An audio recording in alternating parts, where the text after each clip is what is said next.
Hi friends, ನಾನು ಸೌಮ್ಯ ಚಾನೆಲ್ಗೆ ಸ್ವಾಗತ. ಎಲ್ಲರೂ ಹೇಗಿದ್ದೀರಾ ಫ್ರೆಂಡ್ಸ್? ನಾನು ಇವತ್ತೇನು ಹೊಸ ರೆಸಿಪಿ ಮಾಡ್ತಾ ಇದ್ದೀನಿ ಅಂತಂದರೆ ಅದನ್ನು ಹೇಳ್ತೀನಿ. ನಾನು ವಿಡಿಯೋನ ಎಲ್ಲೂ ಸ್ಕಿಪ್ ಮಾಡ್ದಿರಾ ಕೊನೆವರೆಗೂ ನೋಡಿ ಅಂತ ಕೇಳ್ಕೊತಾ ಇದ್ದೀನಿ. ಏನಪ್ಪ ಇದು ಅಂತ ನೋಡ್ತಾ ಇದ್ದೀರಾ ಫ್ರೆಂಡ್ಸ್? ಇದೊಂದು ಸ್ಪೆಷಲ್ ಕೊಟ್ಟಿಗೆ. ಅದೇನು ಅಂತ ನಾನು ಹೇಳ್ತೀನಿ. ಈ ಪರಂಗಿಕಾಯಿ ನೀವು ಕೇಳಿರ್ಬೋದು. ಇದು ಪರಂಗಿಕಾಯಿಯಿಂದ ಕೊಟ್ಟಿಗೆ ಮಾಡೋದು. ಅದು ಯಾವ ರೀತಿ ಇರುತ್ತೆ ಅಂತ ನಾನು ನಿಮ್ಗೆ ಹೇಳ್ತೀನಿ. ಅಷ್ಟೇ ಅಲ್ಲ, ಅದು ಯಾವ ರೀತಿ ಮಾಡೋದು ಅಂತ ಕೂಡ ನಾನು ನಿಮಗೆ ತೋರಿಸ್ತೀನಿ. ಅದಕ್ಕೆ ಮುಂಚೆ ಈಗಾಗಲೇ ಯಾರು ನನಗೆ ಸಬ್ಸ್ಕ್ರೈಬ್ ಆಗಿಲ್ವೋ ಈಗಲೇ ಸಬ್ಸ್ಕ್ರೈಬ್ ಮಾಡ್ಕೊಳ್ಳಿ, ಹಾಗೆ ಲೈಕ್ ಮಾಡಿ ಶೇರ್ ಮಾಡಿ ಅಂತ ಕೇಳ್ಕೊತಾ ಇದ್ದೀನಿ.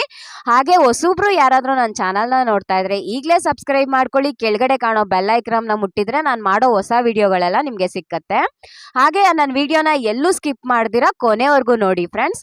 ಈ ರೀತಿ ಸಿಪ್ಪೆ ಎಲ್ಲ ತೆಗೆದು ಅದರ ಒಳಗಡೆ ಇರೋ ಬೀಜ ಎಲ್ಲ ತೆಗೆದು ರೆಡಿ ಮಾಡ್ಕೋಬೇಕು ಫ್ರೆಂಡ್ಸ್. ನಾವು ಕಾಯಿದು ಪರಂಗಿಕಾಯಿ, ನಾವಿಲ್ಲಿ ದಕ್ಷಿಣ ಕನ್ನಡದಲ್ಲಿ ಇದನ್ನ ಬಪ್ಪಂಗಾಯಿ ಅಂತ ಹೇಳ್ತಾರೆ. ನೋಡಿ, ಈ ರೀತಿ ನಾನು ಸಿಪ್ಪೆ ಎಲ್ಲ ತೆಗೆದು ಅದನ್ನ ಒಳಗಡೆ ಇರೋ ಬೀಜ ಎಲ್ಲ ತೆಗೆದು ರೆಡಿ ಮಾಡ್ಕೊಂಡಿದ್ದೀನಿ. ಇದನ್ನ ನಾವಿವಾಗ ಸಣ್ಣಕ್ಕೆ ಹೆಚ್ಕೋಬೇಕು. ಅದು ಯಾವ ರೀತಿ ಹೆಚ್ಚೋದು ಅಂತ ತೋರಿಸ್ಕೊಡ್ತೀನಿ. ನಾನು ನಮ್ಮ ಅತ್ತೆ ಇಬ್ರು ಸೇರ್ಕೊಂಡು ಈ ಕೊಟ್ಟಿಗೆ ಮಾಡ್ತಾ ಇರೋದು. ಈ ರೀತಿ ನೋಡಿ, ಈಗ ನಮ್ಮ ಅತ್ತೆ ಅವರು ಹೆಚ್ಕೊಡ್ತಾ ಇದ್ದಾರೆ ನನಗೆ. ಇದನ್ನ ನಮ್ಮ ಅತ್ತೆಗೆ, ನಮ್ಮ ಅತ್ತಿಗೆ ಅಂದ್ರೆ ನಮ್ಮ ಅತ್ತೆ ಅವರ ಮಗಳಿದ್ದಾರೆ, ಅವ್ರ ಮಗಳು ಇದಾರಲ್ಲ, ಅವ್ರ ಅತ್ತೆ ನಮ್ಮ ಅತ್ತೆಗೆ ಹೇಳಿದಂತೆ ಇದು ಪರಂಗಿಕಾಯಿ ಕೊಟ್ಟಿಗೆ ತುಂಬಾ ಚೆನ್ನಾಗಾಗತ್ತೆ ಅಂತ ಅವ್ರು ಹೇಳಿದ್ರಂತೆ. ಹಾಗಾಗಿ ಅವರು ಬಂದು ಮನೆಯಲ್ಲಿ ಟ್ರೈ ಮಾಡಿದ್ರಂತೆ. ತುಂಬಾ ಚೆನ್ನಾಗಿ ಬಂತಂತೆ ಫ್ರೆಂಡ್ಸ್. ಅದನ್ನೇ ಇಲ್ಲೆಲ್ಲ ಮಾಡ್ತಾ ಇದ್ರು ಯಾವಾಗ್ಲೂ. ಆಮೇಲೆ ಇಲ್ಲಿ ನಾನ್ ಬಂದ್ಮೇಲೆ ಇವಾಗ ನನಗೂ ಹೇಳ್ಕೊಟ್ರು ಅದನ್ನ. ಇದು ಪರಂಗಿಕಾಯಿ ಕೊಟ್ಟಿಗೆ ತುಂಬಾ ಚೆನ್ನಾಗಾಗುತ್ತೆ ಅಂತ ಹೇಳಿದ್ರು. ಆಯ್ತು, ಹಾಗಾದ್ರೆ ನಾವು ಮಾಡೋಣ ಅಂತ ಹೇಳಿ ನಾನು ನಮ್ಮ ಅತ್ತೆನ ಕೇಳ್ತಾ ಇದ್ದೀನಿ ಯಾವ ರೀತಿ ಮಾಡೋದು ಅಂತ. ಅದಕ್ಕೆ ಅವರು ನನಗೆ ತೋರಿಸ್ಕೊಡ್ತಾ ಇದ್ದಾರೆ. ಅವ್ರ ಜೊತೆ ಸೇರ್ಕೊಂಡು ನಾನು ನಮ್ಮ ಅತ್ತೆ ಇಬ್ರು ಸೇರ್ಕೊಂಡು ಈ ಕೊಟ್ಟಿಗೆ ಮಾಡ್ತಾ ಇದೀವಿ. ನೋಡಿ, ಈ ರೀತಿ ಸಣ್ಣಕ್ಕೆ ಅದನ್ನ ಹೆಚ್ಕೋಬೇಕು. ತುಂಬಾ ಚೆನ್ನಾಗಿರುತ್ತೆ ಫ್ರೆಂಡ್ಸ್, ಅಷ್ಟೇ ಟೇಸ್ಟಿ ಆಗಿರುತ್ತೆ. ಏನು ಗೊತ್ತೇ ಆಗೋದಿಲ್ಲ ಅದು ಪರಂಗಿಕಾಯಿಂದ ಮಾಡಿರೋದು ಅಂತಾನೆ. ತುಂಬಾ ಚೆನ್ನಾಗಿ ಟೇಸ್ಟ್ ಬರುತ್ತೆ. ಇವಾಗ ನಾನು ಅಕ್ಕಿನ ತೊಳೆದು ನೆನೆಸಿಟ್ಕೊಂಡಿದ್ದೀನಿ. ಒಂದು 3-4 ಗ್ಲಾಸ್ ಅಕ್ಕಿ ತಗೊಂಡಿದ್ದೀನಿ ಫ್ರೆಂಡ್ಸ್. ನಾನು ಚೆನ್ನಾಗಿ ತೊಳೆದು ನೆನೆಸಿಟ್ಕೊಂಡಿದ್ದೀನಿ ಒಂದು 2-3 ಗಂಟೆ ಮುಂಚೆನೆ. ಇದಕ್ಕಿವಾಗ ನಮಗೆ ಏನೇನು ಬೇಕಾಗತ್ತೆ ಅಂತ ನಾನು ನಿಮಗೆ ತೋರಿಸ್ಕೊಡ್ತೀನಿ. ನೋಡಿ, ಈ ರೀತಿ ಸಣ್ಣಕ್ಕೆ ಹೆಚ್ಚಿ ರೆಡಿ ಮಾಡ್ಕೋಬೇಕು. ತುಂಬ ಚೆನ್ನಾಗಿರುತ್ತೆ. ಪರಂಗಿಕಾಯಿ ಕೊಟ್ಟಿಗೆ ಅಂದರೆ ಎಷ್ಟು ಚೆನ್ನಾಗಿರುತ್ತೆ ಗೊತ್ತಾ ಫ್ರೆಂಡ್ಸ್? ನೀವು ಒಂದ್ಸಲ ಟ್ರೈ ಮಾಡಿ ಹೇಗಿತ್ತು ಅಂತ ನನಗೆ ಕಮೆಂಟ್ ಬಾಕ್ಸಲ್ಲಿ ತಿಳಿಸಿ. ನೋಡಿ, ಇದಕ್ಕೆ ತೆಂಗಿನಕಾಯಿ ತುರಿಬೇಕು. ನಾನು ಒಂದು ಅರ್ಧ ಹೋಳು ತೆಂಗಿನಕಾಯಿ ತುರಿ ತೊಗೊಂಡಿದ್ದೀನಿ. ಇವಾಗ ನಾನು ನೆನೆಸಿಟ್ಟಿರೋ ಅಂಥ ಒಂದು 4 ಗ್ಲಾಸ್ ಅಕ್ಕಿನ ನಾವು ಇದನ್ನು ರುಬ್ಕೋಬೇಕು ಫ್ರೆಂಡ್ಸ್. ಇವಾಗ ಎಷ್ಟು ನುಣ್ಣಗೆ ಅಂದರೆ ಅಷ್ಟು ನುಣ್ಣಗೆ ಇದನ್ನು ರುಬ್ಕೋಬೇಕು ಫ್ರೆಂಡ್ಸ್. ನಾನಿವಾಗ ಗ್ರೈಂಡರ್ಗೆ ಹಾಕೊಂಡಿದ್ದೀನಿ. ಇದನ್ನ ನುಣ್ಣಗೆ ರುಬ್ಕೊಳ್ತಾ ಇದ್ದೀನಿ. ಅಷ್ಟೇ ಅಲ್ಲ ಫ್ರೆಂಡ್ಸ್, ಇದನ್ನ ನಾವು ಮಿಕ್ಸಿಲೂ ಕೂಡ ರುಬ್ಕೋಬಹುದು. ಮತ್ತೆ ರುಚಿಗೆ ತಕ್ಕಷ್ಟು ಉಪ್ಪು ಹಾಕೊಳ್ತಾ ಇದ್ದೀನಿ ನಾನು. ಇದನ್ನ ನಾವು ಮಿಕ್ಸಿಲೂ ಕೂಡ ನುಣ್ಣಗೆ ರುಬ್ಕೊಳ್ಬೋದು. ತುಂಬಾ ಚೆನ್ನಾಗಿರುತ್ತೆ ಫ್ರೆಂಡ್ಸ್. ಇದನ್ನ ನಮ್ಮ ಅತ್ತೆ ನನಗೆ ಹೇಳ್ಕೊಟ್ಮೇಲೆ ತುಂಬಾ ಚೆನ್ನಾಗಿತ್ತು. ಒಂಥರ ತಿನ್ನಕ್ಕೇನೆ ಟೇಸ್ಟಿ ಆಗಿದೆ. ಅಷ್ಟೇ ಅಲ್ಲ ಫ್ರೆಂಡ್ಸ್, ಮಕ್ಳಿಗೂ ಒಂಥರ ಹೊಸ ಹೊಸ ತಿಂಡಿ ಈ ರೀತಿ ಎಲ್ಲ ಮಾಡ್ಕೊಡ್ತಾ ಇದ್ರೆ ಅವ್ರಿಗೂ ಖುಷಿ ಆಗುತ್ತೆ. ತುಂಬಾ ಚೆನ್ನಾಗಿರುತ್ತೆ. ಅಷ್ಟೇ ಅಲ್ಲ ಫ್ರೆಂಡ್ಸ್, ನಿಮ್ಗೆ ಗೊತ್ತಿರೋ ಹಾಗೆ ನಮಗೆ ಕೊಟ್ಟಿಗೆ ಮಾಡಬೇಕಂದ್ರೆ ಬಾಳೆ ಬೇಕೇ ಬೇಕು. ಬಾಳೆ ಬೇಕು ಅಂದರೆ ಬಾಳೆನ ನಾವು ಬಾಡಿಸ್ಕೊಳ್ಳೇಬೇಕು ಫ್ರೆಂಡ್ಸ್. ಅದನ್ನು ನಾನು ನಿಮ್ಗೆ ಈಗಾಗಲೇ ಎಷ್ಟೋ ಪತ್ರೊಡೆ ಕೊಟ್ಟಿಗೆ ಮಾಡಿರುವಾಗೆಲ್ಲ ತೋರಿಸ್ಕೊಟ್ಟಿದ್ದೀನಿ. ಸೇಮ್ ಅದೇ ರೀತಿ ನಾವು ಬಾಳೆನೆಲ್ಲ ಬಾಡಿಸ್ಕೊಳ್ತಾ ಇದ್ದೀವಿ. ಬಾಳೆ ಎಲ್ಲ ಬಾಡಿಸಿ ರೆಡಿ ಮಾಡ್ಕೊಳ್ಬೇಕು. ಆಮೇಲೆ ಬಾಳೆನೆಲ್ಲ ಕ್ಲೀನಾಗಿ ಒರೆಸಿ ಇಟ್ಕೊಂಡು ರೆಡಿ ಮಾಡ್ಕೋಬೇಕು. ಯಾಕೆ ಅಂದರೆ ನಿಮಗೆ ಗೊತ್ತೇ ಇದೆ ಬಾಳೆನ ನಾವು ಬಾಡಿಸ್ಕೊಳ್ಳೋದು ಯಾಕೆ ಅಂತ. ಇಲ್ಲದ್ರೆ ನಮಗೆ ಕೊಟ್ಟಿಗೆ ಮಾಡಿಸುವಾಗ ಹರಿದೋಗ್ಬಿಡುತ್ತೆ ಅಂತ ನಿಮಗೆ ನಾನು ಹೇಳಿದ್ದೀನಿ ಈಗಾಗಲೇ. ನೋಡಿ, ಈ ರೀತಿ ಬಾಳೆ ಎಲ್ಲ ಒರೆಸಿ ರೆಡಿ ಮಾಡಿಟ್ಕೋಬೇಕು. ಈಗ ನಾವು ಇದನ್ನೆಲ್ಲ ನಮ್ಮ ಅತ್ತೆಯವರು ಒರೆಸ್ಕೊಡ್ತಾ ಇದ್ದಾರೆ ನನಗೆ. ಹಿಟ್ಟು ರೆಡಿ ಆಗಿದ್ಯಾ ಅಂತ ನೋಡೋಣ. ನೋಡಿ ಫ್ರೆಂಡ್ಸ್, ಈ ತರ ನುಣ್ಣಗೆ ಅಂದ್ರೆ ನುಣ್ಣಗೆ ರೆಡಿ ಆಗ್ಬೇಕು ಇದು ಹಿಟ್ಟು.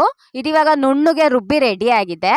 ಇನ್ನೇನು ಲಾಸ್ಟ್ ನಾವು ಇಳಿಸ್ತೀವಿ ಅಂತ ಹೇಳುವಾಗ ಅದನ್ನ ಇಟ್ಟು ತೆಗಿವಾಗ ಕಾಯಿ ತುರಿ ಇದೆಯಲ್ಲ ಫ್ರೆಂಡ್ಸ್, ಅದನ್ನ ಒಂದ್ಸಲ ಹಾಕ್ಬಿಟ್ಟು ಬಿಟ್ಬಿಡ್ಬೇಕು. ಅಂದ್ರೆ ಬಿಟ್ಬಿಡ್ಬೇಡಿ, ಹಾಕ್ಬಿಟ್ಟು ಆಫ್ ಮಾಡಿಬಿಡಿ ಸಾಕು.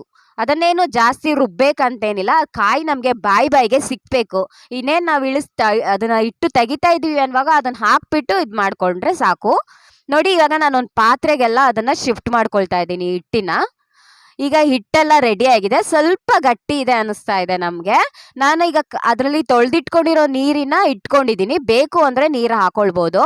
ನೋಡಿ, ನಾವು ಪರಂಗಿಕಾಯಿನ ಹೆಚ್ಚಿಟ್ಕೊಂಡಿದ್ವಲ್ಲ, ಅದನ್ನು ಕೂಡ ಇವಾಗ ಹಾಕೊಳ್ತಾ ಇದ್ದೀನಿ ಆ ಪಾತ್ರೆಗೆ. ನಾನು ನಮ್ಮ ಅತ್ತೆ ಇಬ್ರು ಕುತ್ಕೊಂಡು ಅದನ್ನ ರೆಡಿ ಮಾಡ್ತಾ ಇದ್ದೀವಿ. ಹಿಟ್ಟೆಲ್ಲ ರೆಡಿ ಮಾಡಿ ಚೆನ್ನಾಗೆ ಕಲ್ಸ್ಕೋಬೇಕು. ನನಗೆ ಸೌಟಲ್ಲಿ ಕಲ್ಸೋದಿಕ್ ಆಗ್ಲಿಲ್ಲ ಫ್ರೆಂಡ್ಸ್, ಅದಕ್ಕೆ ನಾನು ಕೈಯಲ್ಲೇ ಕಲಿಸ್ತೀನಿ ಅಂತ ಕೈಯಲ್ಲಿ ಕಲಿಸ್ತಾ ಇದ್ದೀನಿ. ಅಷ್ಟೇ ಅಲ್ಲ ಫ್ರೆಂಡ್ಸ್, ನಾನು ಆಗ್ಲೇ ಹೇಳಿದ್ನಲ್ವಾ ಸ್ವಲ್ಪ ನೀರು ಬೇಕಾಗ್ಬೋದು ಅಂತ. ನಾವು ಅವಾಗಲೇ ಕಲ್ಲು ಎಲ್ಲ ತೊಳೆದು ರೆಡಿ ಮಾಡಿ ಇಟ್ಕೊಂಡಿದ್ವಲ್ಲ ನೀರು, ಆ ನೀರನ್ನೇ ಹಾಕೊಳ್ತಾ ಇದ್ದೀನಿ. ಸ್ವಲ್ಪ ಹಾಕೊತಾ ಇದ್ದೀನಿ. ನೀರು ನೋಡ್ಕೊಂಡು ಹಾಕೊಳ್ಳಿ ಫ್ರೆಂಡ್ಸ್, ತುಂಬಾ ಇದಾಗೆ ಮಾಡ್ಕೊಳ್ಬೇಡಿ, ನೀರಾದ್ರೆ ಚೆನ್ನಾಗಿ ಬರಲ್ಲ ಕೊಟ್ಟಿಗೆ. ಇದು ನಾವು ಇಡ್ಲಿ ಹಿಟ್ಟೆಲ್ಲ ಇರುತ್ತಲ್ಲ, ಅದಕ್ಕೆ ಇರಬೇಕು ಫ್ರೆಂಡ್ಸ್ ಹಿಟ್ಟು. ನೋಡ್ಕೊಂಡು ನಾನು ಸ್ವಲ್ಪ ಸ್ವಲ್ಪನೇ ನೀರು ಹಾಕೊಂಡಿದ್ದೆ ಫ್ರೆಂಡ್ಸ್. ಒಂದು ಅರ್ಧ ಗ್ಲಾಸಿನಷ್ಟು ನೀರು ಬೇಕಾಯ್ತು ನನಗೆ.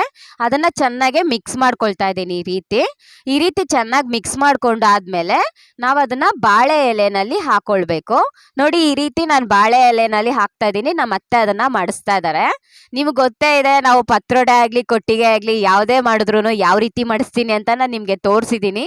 ಸೇಮ್ ಅದೇ ರೀತಿನೇ ಫ್ರೆಂಡ್ಸ್. ದೊಡ್ಡ ಬಾಳೆ ಇದ್ರೆ ಎರಡೆರಡು ಹಾಕ್ತಿವಿ, ಚಿಕ್ಕ ಬಾಳೆ ಆದ್ರೆ ಒಂದೇ ಹಾಕಿ ಮಡಿಸ್ತೀವಿ. ಈ ರೀತಿ ಹಾಕ್ಬಿಟ್ಟು ಮಡ್ಸ್ಕೊಳ್ಬೇಕು ನಾವು. ಈ ರೀತಿ ಮಡಿಸಿ ಅದನ್ನ ರೆಡಿ ಮಾಡ್ಕೋಬೇಕು. ನೋಡಿ, ತುಂಬಾ ಚೆನ್ನಾಗಿರುತ್ತೆ ಫ್ರೆಂಡ್ಸ್, ಟ್ರೈ ಮಾಡಿ. ಎಷ್ಟು ಚೆನ್ನಾಗಿರುತ್ತೆ ಅಂದ್ರೆ ಅಷ್ಟು ಚೆನ್ನಾಗಿರುತ್ತೆ. ನಮಗೆ ಮನೇಲೇ ಸಿಗೋ ಅಂತ ಸಾಮಾನುಗಳಿಂದ ಮಾಡೋದ್ರು ತುಂಬಾ ಒಳ್ಳೇದು ಫ್ರೆಂಡ್ಸ್, ಆರೋಗ್ಯಕ್ಕೂ ತುಂಬಾ ಒಳ್ಳೇದು. ನೋಡಿ ಫ್ರೆಂಡ್ಸ್, ಈ ಬಾಳೆ ದೊಡ್ಡದಾಗಿತ್ತು, ಅದಕ್ಕೆ ನಾನು 4 ಕೊಟ್ಟಿಗೆ ಆಗೋ ತರ ರೆಡಿ ಮಾಡಿದೀವಿ. ಇದರಲ್ಲಿ ಒಂದೇ ಬಾಳೆನಲ್ಲಿ 4 ಕೊಟ್ಟಿಗೆ ರೆಡಿ ಆಗ್ತಾ ಇದೆ. ಇದರಲ್ಲಿ ಈ ರೀತಿ ಮಡಿಸಿ ರೆಡಿ ಮಾಡ್ಕೋಬೇಕು.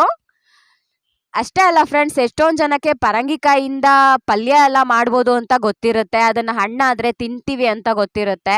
ಆದ್ರೆ ಅದರಿಂದ ಕೊಟ್ಟಿಗೆ ಮಾಡ್ತೀವಿ ಅಂತ ಮಾತ್ರ ಯಾರಿಗೂ ಗೊತ್ತಿರಲ್ಲ ಫ್ರೆಂಡ್ಸ್. ತುಂಬಾ ಚೆನ್ನಾಗಿರುತ್ತೆ. ಕೊಟ್ಟಿಗೆ ಕಡುಬು ಅಂತ ಬೇಕಾದ್ರೂ ನೀವು ಹೇಳ್ಬೋದು, ಅದು ತುಂಬಾ ಚೆನ್ನಾಗಿರುತ್ತೆ.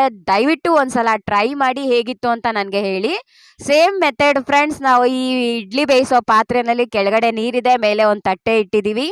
ಎಲ್ಲಾ ಇದನ್ನು ಕೊಟ್ಟಿಗೆನು ರೆಡಿ ಆಗಿರೋದನ್ನ ಜೋಡಿಸ್ಕೊಳ್ತಾ ಇದೀವಿ ನಾವು. ಈ ರೀತಿ ಎಲ್ಲ ಜೋಡಿಸ್ಬಿಟ್ಟು ನಾವು ಪ್ಲೇಟು ಮುಚ್ಚಿಡ್ಬೇಕು ಇದಕ್ಕೆ ಫ್ರೆಂಡ್ಸ್ 1 ಅವರ್ ಬೆಂದ್ರೆ ಸಾಕು ನಮಗೆ.